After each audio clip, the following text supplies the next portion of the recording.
ရှင်ဖျားယဟန်တော်များကိုဟောပေါ်ကပ်လို့ရပါသလားဖေဟာယဟန်တော်များဘူဖေးသုံးဆောင်လို့ရပါသလားဖေဟာမိကွန်းနှစ်ခုဖြစ်သွားနော်ဟောပေါ်နဲ့ဗာလဲဘူဖေးလားဘူဖေးနဲ့တင်ပါဖေဟာအဲ့တော့ဟောပေါ်ကနော်ဟာလေသူတို့ကိုယ့်ဟာကိုယ်ထည့်စားတာနော်အဲ့တော့အသီးအရွက်တွေဟဲ့လားအသားစိမ်းတွေလည်းပါလာအဲ့တော့ယဟန်တော်ဒီမှာနော်တာမန်ပက္ကဆိုတာရှိတယ်ကိုယ်တိုင်ချက်မစားရဆိုတဲ့ဥပဒေရှိပါတယ်အဲ့တော့ကိုယ်တိုင်ဟောပေါ်ကြတော့ကိုယ်တိုင်ချက်စားတယ်လို့ဖြစ်သွားတာပေါ့အဲ့တော့အသီးအရွက်တွေကိုကိုယ့်ဟာကိုယ်ယူနေဘူးတွေကိုထည့်တယ်အသားစိမ်းတွေကိုကိုယ့်ဟာကိုယ်ထည့်လိုက်တယ်ဆိုတော့ချက်တယ်လို့ဖြစ်သွားတာပေါ့အဲကြောင့်သူကကိုယ်တိုင်ထည့်စားမယ်ဆိုရင်တော့ဟောပေါ်မအပ်ဘူးပေါ့ဟောပေါ်မစားရဘူးလို့ပြောရင်မှားသွားမှာဆိုလို့ကိုယ်တိုင်ထည့်စားရင်မအပ်ဘူးအဲ့တော့ဒကာဒကာမတွေကထက်ကြက်တခါမှဘုန်းကြီးကိုကတ်အဲ့လိုဆိုရင်တော့အပ်တယ်ပေါ့နော်ကိုယ်တိုင်ထည့်လို့မရဘူးလို့ပြောချင်တာနော်ကိုယ်တိုင်ထည့်ရင်ဘာလို့မအပ်တယ်လဲလို့မေးရင်တာမန်ပကလို့ခေါ်တယ်ပါဠိလိုကိုယ်တိုင်ချက်တဲ့သဘောဖြစ်သွားတာလေစာထဲမှာဆိုကျွန်တော်ဘယ်လောက်တောင်ပြောတယ်လဲဆိုတော့ဟင်းရပူပူလေးတွေဘာတွေလောင်းလိုက်တယ်ပေါ့နော်အဲ့ဒီမှာဦးဇင်းတို့ဘာခေါ်မလဲနိုင်ပင်တို့ဘာတို့နော်အဲ့ဒီဘုန်းကြီးကိုယ်တိုင်လောင်းထက်လိုက်တယ်ဆိုရင်ဘုန်းကြီးကအဲ့ဒါလေးချက်သွားအောင်ဆိုတော့ဇုံလေးနဲ့မှွေလိုက်တယ်ဆိုတာချက်တယ်လို့ဖြစ်သွားတာဒါတော့မှမအပ်ဘူးလေအဲ့ဒါမှမအပ်ဘူးအကြောင်းကျွန်တော်ဟော့ပေါ်ဆိုပြောကြရတော့မလို့တော့ဘူးအကြောင်းကျွန်တော်ဟော့ပေါ်ကဘုန်းကြီးတွေမစားကောင်းလို့မဆိုလို့ဘူးဒကာဒကာမတွေကစီစဉ်ပေးရင်အပ်တယ်ဘုန်းကြီးကိုယ်တိုင်တော့ဒီအရေးထဲကိုထည့်လို့မရအောင်နော်မအပ်စဘူးပေါ့ဘူဖေးကဒီလိုရှိတယ်ကပ်ပြီးသားဆိုရင်ကိုယ့်ကိုထည့်ထားလို့ရတယ်ဥပမာဟိုဘုန်းကြီးတွေမထည့်ခင်မှာဆရာတော်တပါးရဟန်းတပါးကနေအကက်ခံလိုက်တာပေါ့ဥပမာခုံတန်းမှာတန်းစီထားတယ်ဘန်းကဘယ်နဲ့ဘန်းရှိမလဲပေါ့နော်ဥပမာ10ဘန်းရှိတယ်ဆို10ဘန်းကိုအကုန်လုံးအကက်ခံလိုက်တပါးကနေပြီးတော့လိုက်အကက်ခံလိုက်အဲ့ဆိုရင်ဒီဘန်းအားလုံးဒီကပ်ပြီးသားဖြစ်သွားတာအဲ့ပြီးခါကျမှရဟန်းတွေကိုစိတ်ကြိုက်လိုက်ထည့်လို့ရသွားပြီအဲ့လိုမျိုးဆိုရင်အပ်တယ်ဟိုဆိုင်နေမှာဘာမှအကက်မခံဘဲနဲ့ဘုန်းကြီးတဘောကိုယ့်ကိုလိုက်ထည့်လို့တော့မရအောင်အဲကြောင့်ကိုယ့်ဘာကိုထည့်စားလို့ရတယ်ဒါပေမဲ့မထည့်ခင်မှာအဲ့ဒီဘန်းတွေအိုးတွေကိုအကက်ခံပြီးသားဖြစ်ရမယ်နော်အဲ့လိုမှအဆက်ပါတော့အရှင်များအဲ့ဒါဆိုရင်ဒီပြီးတော့တီရင်းလင်္ကာနိုင်ငံဒီမှာဟိုပါပေါ့အလူရှင်တွေလည်းရှားပါတယ်ဒါပေမဲ့သူတို့ပညာရေးစီးပူးတဲ့အခါမှာအခက်အခဲတွေအများကြီးရှိတယ်ပြီးတော့စုံအခက်အခဲတွေလည်းရှိတဲ့အတွက်သူတို့ကိုယ်တိုင်ဝယ်ရတယ်ကိုယ်တိုင်ချက်စားရတယ်အဲ့ဒီအတွက်ကောအရှင်များဘယ်လိုကြံပြမလဲဗျာအဲ့တော့အဘက်ကတော့အဘက်ပဲလေနော်ဘယ်နိုင်ငံရောက်မြတ်စွာဘုရားကဒါဝီနီးပညာပိတာဖြစ်နေတော့မလွတ်ဘူးလေအဲ့တော့ဘယ်နိုင်ငံရောက်ဘလို့ခက်ခဲပဲကြုံချက်စားရင်တော့အဘက်ကတက်မှာပဲဘုရားကဘာလို့ချက်စားရင်အဘက်တင်စီလို့ပညာခက်ပိတာရှိနေတာကိုနော်အဲ့တော့တချို့ကပြောနိုင်တယ်လေဟိုအငတ်ဘေးဒုက္ခတွေဘာတွေစိုက်နေလို့ရှိရင်မရဘူးလားဆိုတော့ဘုရားရှင်ကိုယ်တိုင်ကအဲ့မဟာပါဠိတော်ထဲမှာအငတ်ဘေးစိုက်တဲ့အချိန်မှာခွင့်ပြုခဲ့တာဟာရှိတယ်ဆွမ်းအောင်မဲ့လူလည်းမရှိဘူးအခက်ခဲတွေရှိတော့မြတ်စွာဘုရားကကဲအဲ့တော့ဟိုကိုယ်တိုင်ချက်စားကြဆိုခွင့်ပြုခဲ့တာတခါရှိတယ်အဲ့တော့ငတ်ဘေးကပြီးသွားရောပေါ့နော်ပြီးသွားတဲ့အခါကျတော့ယဟန်တော်တွေကချက်စားနေတုံးပဲဘုရားကတတိယလို့မေးလိုက်တယ်ဟဲ့ယဟန်တို့ဆုံးကချက်စားနေကြတုံးပဲလားဆိုတော့မှန်ပါဗျာအေးအခုကယောဂဘေးအန္တရာယ်လည်းကင်းသွားပြီကတ်ဆိုင်တာလည်းပြီးသွားပြီဒါကြောင့်ဒီနေ့ကစပြီးတော့ဘယ်သူမှချက်မစားရတော့ဘူးဆိုတော့ဘုရားကပြန်ပြညတ်ခဲ့တယ်အဲ့တော့ဆိုတော့ကဘုရားရှင်ကချက်စားခွင့်ပြုခဲ့တာကိုပြန်ဖယ်ပြက်ခဲ့ပြီးသားဖြစ်တဲ့အတွက်ကြောင့်ဒီနေ့ခေတ်မှာအဲ့ဒါကိုသွားလုပ်လို့မရတော့ဘူးတချို့ကအဲ့ဒါထောက်ပြီးတော့မြတ်စွာဘုရားတောင်မှာဘုရားတဲ့တုန်းကအခက်အခဲတွေကြုံတော့ချက်စားခွင့်ပြုခဲ့သေးတာပဲဒီနေ့ခေတ်မရနိုင်ဘူးလားဆိုတော့မရတော့ဘာဖြစ်လဲဆိုတော့ဘုရားကပယ်နှုတ်ခဲ့ပြီအဲ့ဒီဥပဒေကိုမြတ်စွာဘုရားကိုယ်တိုင်ကပယ်နှုတ်ပြီးသားဖြစ်တဲ့ကြောင့်မရတော့ဘူးမရတော့အဲ့လိုမျိုးပေါ့ရှင်မဘုရားရှင်ပယ်နှုတ်တဲ့နှောကတော့ခေတ်ကာလကောင်းသွားတာဟုတ်ရှင်မအခုချိန်မှာခေတ်ကာလပြန်ဆိုးသွားတဲ့ခါကျမှပြန်ပြီးတော့ကျင့်သုံးရင်ရောမရဘူးအဲ့ဒီလိုကရသွားမယ်ဆိုလို့ရှိရင်ဘိက္ခုနီသာသနာမှာရသွားလိမ့်မယ်ဘာဖြစ်လို့လဲဆိုတော့ဘိက္ခုနီသာသနာဘာဖြစ်လို့အဲ့လိုဂျူပန်ဆိုပြောတာနော်ဘာဖြစ်လို့လဲဆိုတော့ဘိက္ခုနီမှာအရင်တုန်းကဘိက္ခုနီမှာသာသနာမရှိခင်တုန်းကယဟန်ခန္ဓာဘုသူစီမှာယဟန်ခန္ဓာယဟန်နေစီမှာယဟန်ခံရတာဟုတ်လားအဲ့တော့ဘိက္ခုနီမတွေပေါ်လာတဲ့အခါကျမှမြတ်စွာဘုရားကဘိက္ခုနီမစီမှာယဟန်ခံဟုတ်လားဘိက္ခုနီမစီမှာယဟန်ခံပြီးခါမှာယဟန်စီမှာယဟန်ခံဆိုတော့နှစ်ခါယဟန်ခံရတယ်။နည်းနည်းပြန်ရှင်းအောင်ပြောပြမယ်။ပထမဦးဆုံးတော့ကသာသနာမှာဘိက္ခုနီမဆိုတာမရှိဘူး။ဘိက္ခုယဟန်တစ်မျိုးပဲရှိတယ်။အဲ့တော့သာသနာပေါင်းကအမျိုးသမီးတွေဝင်ကျင်နေဆိုရင်ယဟန်စီမှာယဟန်ခံရတယ်။ဟုတ်လား။အဲ့ဒါပြီးသွားပြီလား။တစ်ခါပဲယဟန်ခံရတယ်။ဟုတ်လား။အဲ့နောက်ပိုင်းကျတဲ့အခါကျမှဘိက္ခုနီမတွေသာသနာမှာများလာတယ်။ဘိက္ခုနီမတွေသာသနာမှာများလာတဲ့အခါကျမှမြတ်စွာဘုရားကပထမနံပါတ်1အစီအစဉ်အရဘိက္ခုနီစီမှာအရင်ယဟန်ခံရမယ်နံပါတ်2အစီအစဉ်ကဘိက္ခုနီစီမှာယဟန်ခံပြီးမှဘိက္ခုစီမှာယဟန်ခံရမယ်အစီအစဉ်2ချက်ဖြစ်သွားတယ်အဲ့တော့အဲ့ဒီကြရစပြီးတော့ဘိက္ခုနီသာသနာသည်ယဟန်တစ်ခါခံရတဲ့ထုံးတမ်းစင်တာဖြစ်သွားတယ်ဒါပေမဲ့ယနေ့ခေတ်မှာဘိက္ခုနီမှာမရှိတော့ဘူးဆိုရင်မူလပညာကိုပြန်ကျင့်လို့မရဘူးလားလို့ခါရတုံမေကွန်းပြန်ဖြစ်လာတယ်သဘောလားမသိဘူး နော်အဲ့ဒါဆိုရင်ဘေကုဏီမှာမရှိတဲ့အတွက်ကြောင့်ယဟန်တော်တွေကအမျိုးသမီးကိုရမ်းခံပြီးလို့မရဘူးလားဆိုတဲ့ဘေကုဏတက်လာပြီဟုတ်လားအဲ့တော့ခုနကသမင်းသားချက်စားခွင့်ရခဲ့မယ်ဆိုရင်ဘေကုဏီမှာလည်းပြန်ဝိခွင့်ရသွားလိမ့်မယ်ဘောလားမသိဘူးအဲ့ကြောင့်မြတ်စွာဘုရားကပန်တော့ခဲ့ပြီးသားဖြစ်တဲ့ကြောင့်ပြန်လုခွင့်မရှိတော့နော်အဲ့လိုမျိုးဖြစ်ပါတော့အကင်းတခုနကဦးဇင်းပြောသူဘောပေါက်တယ်နော်စွန့်ချက်စားခွင့်ကိုမြတ်စွာဘုရားကိုယ်တိုင်ကပန်ထုတ်ပြီးသားဒါကိုထပ်ပြီးတော့ချက်စားခွင့်ရပါတယ်ဟေ့ဆိုလို့ရှိရင်ဘေကုဏီသာသနာလည်းပြန်ရလာလိမ့်မယ်နော်ယဟန်တော်တွေကအမျိုးသမီးကိုယဟန်ခွင့်ပေးခွင့်ရသွားလိမ့်မယ်နော်အဲ့လိုမျိုးရှိတယ်ဒီမှာအရှင်ဖေကဘိက္ခုနီသာသနာဘယ်တော့မှပေါ့နော်ပြတ်သုံးခဲ့တာပါလေဖေတကယ်လို့ပေါ့နော်အခုခေတ်ကာလမှာယဟန်နာအမျိုးသမီးတစ်ပါးပေါ့နော်ပေါ်ထွန်းလာခဲ့မယ်ဆိုလို့ရှိရင်ဘိက္ခုနီသာသနာကပြန်လည်ဖြစ်ပေါ်ခွင့်ရနိုင်မှာမလားဖ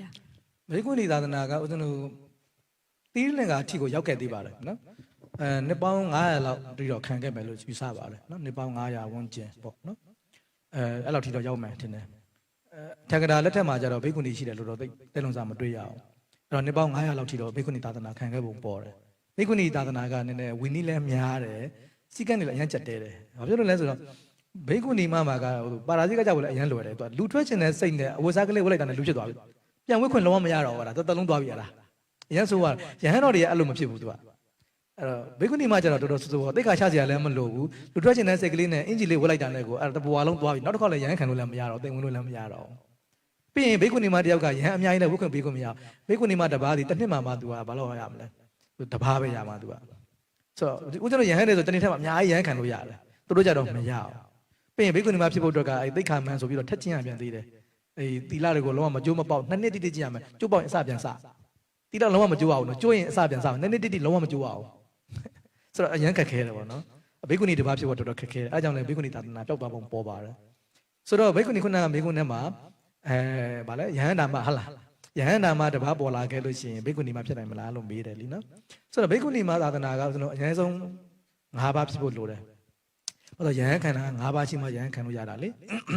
အဲ့တော့၅ပါးဖြစ်ဖို့လိုတယ်ပေါ့နော်အဲ့တော့၅ပါးဖြစ်ဖို့တော့ကယဟန္တာမဖြစ်ခဲ့ရင်တော့မှဘေကုဏီမှာဖြစ်မှာမဟုတ်သေးဘူးသူတော်စင်မတယောက်အနေနဲ့ပဲသူနေလိမ့်မယ်ယဟန္တာမဖြစ်ပေမဲ့ဘေကုဏီမှာမဖြစ်ပါဘူးဘာလို့သူကကမ္မဝါစာနဲ့ယဟန်ခန္ဓာတာမဟုတ်တဲ့အတွက်ကြောင့်လေအဲ့တော့သူတော်စင်မအဖြစ်ပဲသူတင်နေလို့ရလိမ့်မယ်ယဟန္တာမဖြစ်သွားပေမဲ့ဘေကုဏီမှာမဖြစ်ပါဘူး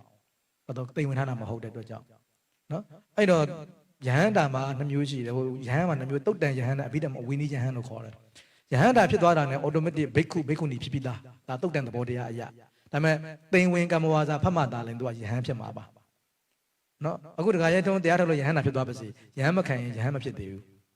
းနော်တုတ်တန်သဘောတရားတော့ယဟန်ဖြစ်သွားပြီတုတ်တန်သဘောတရားကိလေသာကုန်တဲ့ကြောင့်ဒါဘိက္ခု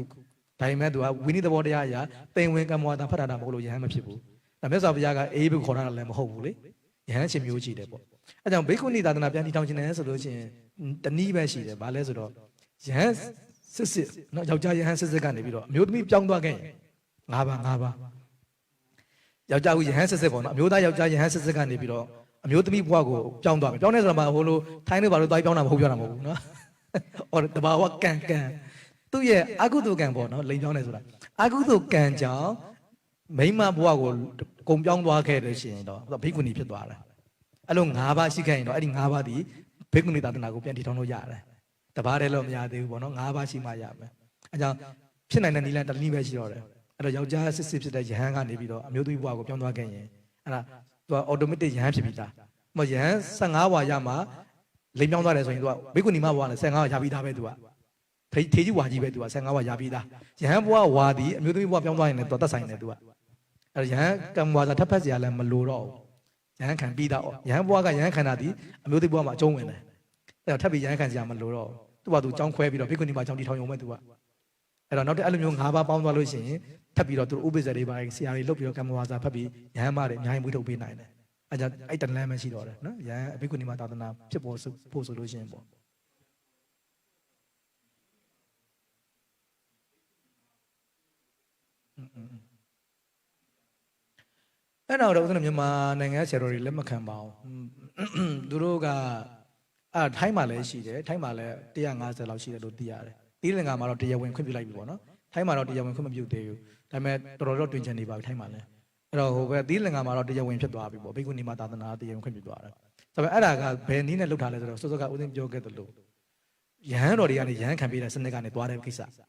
မြန်မာဆရာတော်တွေကအဲ့ဒါကိုလက်မခံဘူးနော် တော့ယဟန်တော်တွေကသူတို့ကခုနပြောဦးစင်းပြောတယ်လို့ဟိုဒီခေတ်မှာဘိက္ခုနီမရှိတဲ့ကြောင့်မြတ်စွာဘုရားနောက်ပညတ်တဲ့ဥစ္စာကိုသူတို့ကပယ်လိုက်ပြီအဲ့တော့ပထမပညတ်ဖြစ်တဲ့ယဟန်တော်တွေကယဟန်ခပင်ရတယ်ဆိုတဲ့ဟာကိုသူတို့ကကင်လိုက်တယ်အဲ့တော့ဟိုဘိက္ခုနီမှာမရှိတဲ့အတွက်ကြောင့်ဘိက္ခုနီမှာရှိရင်တော့ဘိက္ခုနီစီမှာယဟန်ခံပေါ့ဘိက္ခုနီမရှိတဲ့အတွက်ကြောင့်ယဟန်စီမှာယဟန်ခံလို့ရတယ်ဆိုတဲ့မူဝါဒကိုသူကလက်ခံလိုက်တယ်ဒါကြောင့်အဲ့သူတို့စီမှာကျတော့အဲ့ဒီဝါဒကိုလက်ခံတဲ့အတွက်ကြောင့်ဘိက္ခုနီသာသနာကိုသူတို့ကတည်ထောင်လိုက်ကြတာအဲ့တော့သူတို့စီမှာကျတော့အခုအဲ့ဒါဘိက္ခုနီသာသနာဆိုပြီးပေါ်လာကြတာပေါ့နော်အဲ့မြန်မာနိုင်ငံရဲ့ဆရာတော်တွေကတော့အဲ့ဒါကိုလက်မခံတဲ့ကြောင့်မြန်မာနိုင်ငံမှာဘိက္ခုနီသာသနာခွင့်မပြုပါဘူး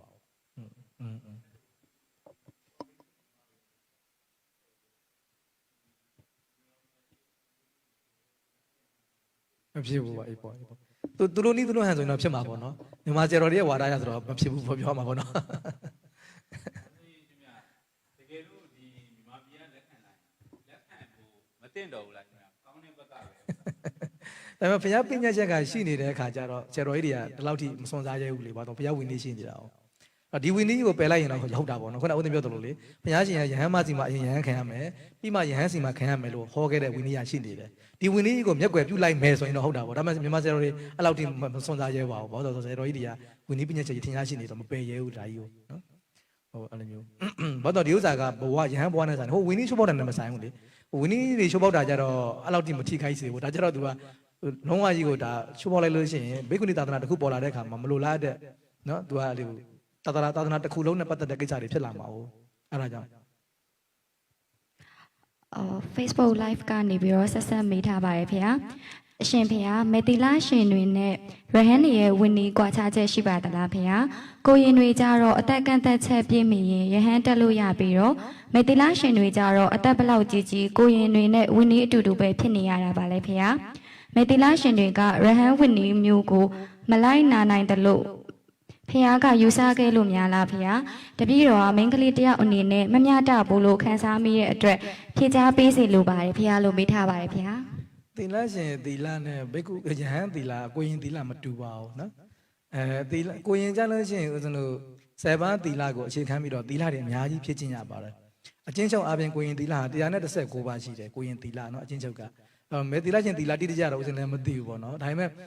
7ပါးသီလပိုင်းကျတော့ကွာတယ်လေမဲသီလရှင်တွေတော်တော်များ7ပါးသီလမထိန်ပါဘူးများသောအားဖြင့်10ပါးသီလ9ပါးသီလများတယ်လေကိုရင်ကြတော့10ပါးသီလထိန်ရတယ်ပြီးရင်ကိုရင်ဝတ်တဲ့ခါမှာစီကန်းရှိတယ်တရဏဂုံ3ပါးကိုထန်ကတိုင်းကြကြပြီးရမယ်နော်အဲ့လိုမျိုးတွေရှိတယ်ဥပဒေတွေရှိတယ်ပေါ့အဲ့တော့သီလရှင်တွေမှာကျတော့ထန်ကတိုင်းပြီးသည်ဖြစ်စေမပြီးသည်ဖြစ်စေသီလရှင်ကဖြစ်ပြီးသားပဲလေအဲ့တော့သီလရှင်ကအကြောင်းကျွန်တော်သာသနာຫນွယ်ဝင်လို့ခေါ်ပါတယ်နော်သာသနာຫນွယ်ဝင်ပေါ့သူကဟိုသာသနာတွင်သားထဲမှာပါပေမဲ့သူကဒီလိုလို့ခေါ်မလဲဘိက္ခုနီမဟုတ်ဘူးသာသနာနဲ့ဆက်နယ်နေတဲ့သူတော်စင်ပေါ့နော်ဒါကြောင့်သာသနာຫນွယ်ဝင်လို့ဆရာတော်ကြီးတွေကသတ်မှတ်ပါတယ်အဲ့တော့ကိုရင်ကြတော့သူကဗုဒ္ဓရဲ့ဥပဒေအောက်မှာလမ်းကြောင်းမှာသွားတဲ့အတွက်ကြောင့်ကိုရင်အသက်20ပြည့်ရင်ရဟန်းခံလို့ရတယ်သူသီလရှင်ကြတော့သူကဘိက္ခုနီသာသနာကကွယ်သွားပြီဖြစ်တဲ့ကြောင့်တော့ဘိက္ခုနီဘုရားကိုတက်ခွင့်မရတော့ဘူးတာမဏေမတောင်မှဖြစ်လို့မရနဲ့ဖြစ်သွားတာအောင်ဘိက္ခုနီမဝင့်မယ်ဆိုလို့ရှိရင်အဆင့်က2ဆင့်ရှိနေတယ်တာမဏေမကိုရင်မကိုခေါ်တာပေါ့ကိုရင်လေးတွေလို့သူတို့မှလည်းကိုရင်မအရင်ဝဲရမယ်တာမဏေမခေါ်တာပေါ့ပြီးမှသူကတိတ်ခါမန်းဆိုပြီးတော့2နှစ်ထပ်ကျင်အောင်မယ်အဲ့2နှစ်ကိုဖျက်ကျော်ပြီးခါမှာသူတို့အဲ့ဒီရဟန်းခံလို့ရတာဆိုတော့အဲ့ဒီအဆင့်2ဆင့်ကိုဖျက်ကျော်အောင်မှာဟိုသီလရှင်တွေကြတော့တာမဏေမလည်းမဟုတ်ဘူးတိတ်ခါမန်းလည်းမဟုတ်ဘူးလေသူတို့ကသာသနာຫນွယ်ဝင်သူတော်စင်တွေပေါ့နော်သီလရှင်တွေကြတော့ဒါကြောင့်ဥပဒေလမ်းကြောင်းချင်းကမတူပါဘူးနော်သီလရှင်နဲ့ကိုရင်သီလနဲ့သီလရှင်သီလမတူပါဘူးကိုရင်တွေမှာသီလတော်တော်များပါတယ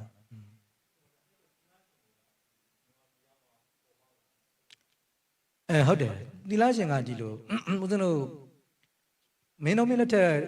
်ဒုံကလေးကပေါ်တယ်လို့ပြောရမှာပေါ့နော်ထွတ်ခေါင်ဆရာတော်ကြီးတော့သီလရှင်အစမဲကင်းကတော့ပြောကြသေးတယ်လေသီလရှင်အစမဲကင်းကဆိုအရင်တော့ကဒီလိုဖိုးသူတော်နဲ့မဲသူတော်လို့ခေါ်တယ်သီလရှင်လို့မခေါ်ဘူးအမျိုးသားသူတော်စင်ကိုဖိုးသူတော်လို့ခေါ်တယ်ယနေ့ကျတော့ဖိုးသူတော်ဆိုခလေးတက်တက်လေးထင်သွားကြတယ်မဟုတ်ဘူးလူကြီးတွေသူကရှစ်ကနကလူကြီးတွေကိုသူကတောင်းမှနေပြီးတော့ကိုဘသီလထိမ့်မိနေကြတဲ့လူတွေကိုဖိုးသူတော်လို့ခေါ်တယ်ဘိုးပြေဝတ်ကြတယ်ပေါ့အဲ့လိုပဲမဲသူတော်ဆိုပြီးတော့အမျိုးသမီးတွေကလည်းပဲဟိုဒီဝတ်ပြေဝတ်ကြတာပေါ့နော်ဝတ်ပြေဝတ်ပြီးတော့ကိုဘသီလထိမ့်ကြတယ်သူတို့ကျတော့မဲသူတော်လို့ခေါ်တယ်အဲ့တော့ဖိုးသူတော်နဲ့မဲသူတော်အဲ့သီလရှင်စမဲကင်းကတော့အဲ့ဒီကစားတယ်အဲ့တော့မဲသူတော်ကနေမှတဖြည်းဖြည်းနဲ့စီကန်းနေတော့အဖွဲများလာတာပေါ့နော်အဲ့လိုသူတို့လိုအင်ယာတီထောင်လူပောင်ကိုဆွန့်ခွာပြီးတော့ကိုဘသီလထိမ့်ပြီးတော့နေတဲ့လူထမ်းတဲ့ပေါ်လာတာပေါ့သာသနာမှာပေါ်လာခဲ့တယ်အဲ့ဒါဂရုတစ်ခုအဖွဲ့အစည်းတစ်ခုဖြစ်လာတယ် အဲ့ဒါနဲ့တီလာရှင်ဆိုတဲ့ခေါင်းစဉ်နဲ့သူတို့စီကန်းတွေပါဒီဖြည်းဖြည်းနဲ့ဖြစ်လာကြတာပေါ့နော်အဲ့နောက်ပိုင်းကျတော့ဒီဘက်တန်ခါမဟာနာယကဆရာတော်ကြီးတွေစသည်ဖြင့်ဆရာတော်ကြီးတွေကတီလာရှင်စီမင်းဆိုပြီးတော့တခါစီမင်းကိုတိကျကျသတ်မှတ်လိုက်တာပေါ့တီလာရှင်ဆိုရင်ဘယ်အရောင်ဝတ်ရမယ်ဘယ်လိုဆုံးခံရမယ်ဘယ်လိုရက်တည်ရမယ်ဆိုတာဥပဒေစီမင်းတွေဆွဲလာကြတာပေါ့မကြသေးပါဘူးတီလာရှင်သာသနာပေါ်တာလေ